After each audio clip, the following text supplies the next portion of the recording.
अगर आपको हमारी बातों में कोई स्टैंड नज़र नहीं आ रहा है तो शायद आपने अंडरस्टैंड स्वयं को नहीं किया है। स्टैंड खुद का ही होना चाहिए, लेकिन खुद को अंडरस्टैंड करते हुए होना चाहिए। अगर स्टैंड खुद का लिया, खुद को अंडरस्टैंड नहीं किया, तो आपका स्टैंड बस स्टैंड बन जाएगा, जहाँ पे कोई भी व्यक्ति अपने विचारों का वाहन स्टैंड करके चला जाएगा और फिर आप उस वाहन के बोझ के तले ज़िंदगी भर दबे रहोगे। कम ही संभावना है कि आप प्रेम और भक्ति भाव से आगे बढ़ो। इसीलिए स्टैंड अपना होना चाहिए। और जहाँ तक रही हमारे स्टैंड की बात, क्यों नहीं हम स्टैंड लेते?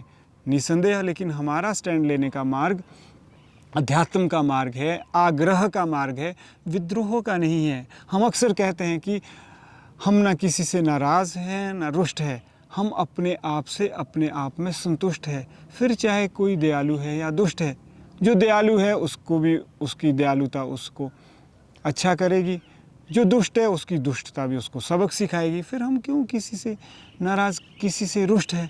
इसीलिए हमारा एक स्टैंड है।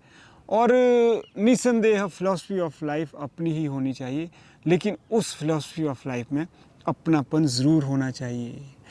अगर कोई आदमी यह कहता है कि उसका जीवन दर्शन है और अपना जीवन दर्शन है, और उसमें अपनापन नहीं है, आत्मीयता भी नहीं है, प्रकृति के साथ सामंजस्य पैदा करने की क्षमता भी नहीं है, तो वो जीवन दर्शन, वो फ़िलॉसफी ऑफ लाइफ तो बहुत सब स्टैंडर्ड है, निम्न जीवन दर्शन है, कोई उच्च जीवन दर्शन नहीं है।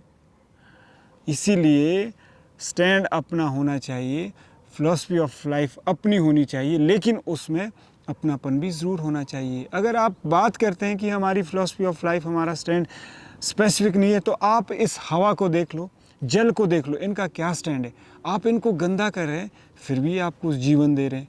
हवा आपको जीवन सांसें दे रही है, जल आपको जीवन शक्ति दे रहा है, प्रकृति आपको जीवनदायिनी शक्ति दे रही है, प्रकृति आपको जीवन उपयोगी सामग्री दे रही है। आप इनको गंदा प्रदूषित कर रहे हैं, तो ये आग्रह मूक होकर आपसे आग्रह कर रहे हैं। लेकिन फ़र्क इतना है कि हम भी इसी तरह से आपसे शब्दों में आग्रह कर रहे हैं। हम तो अक्सर कहते हैं हम तो आग्रह करेंगे और आगाह करेंगे। ये कुदरत है, ये तो ना आगाह करेगी ना आग्रह करेगी, बस तबाह ही तबाह करेगी। इसीलिए स्टैंड अगर आपको नज़र नहीं आ रहा है, मुझे लग रहा है कि आपको फिर एक बार सोचना होगा कि आपको हम में स्टैंड क्यों नज़र नहीं आ रहा है। कहीं ऐसा तो नहीं है कि आप खुद को अंडरस्टैंड नहीं कर पा रहे, आप बाहर भटके हुए हैं। भीतर जाइए, सब कुछ आपके भीतर है, लेकिन बाहर की चीज़ों को भी अनदेखा मत करें।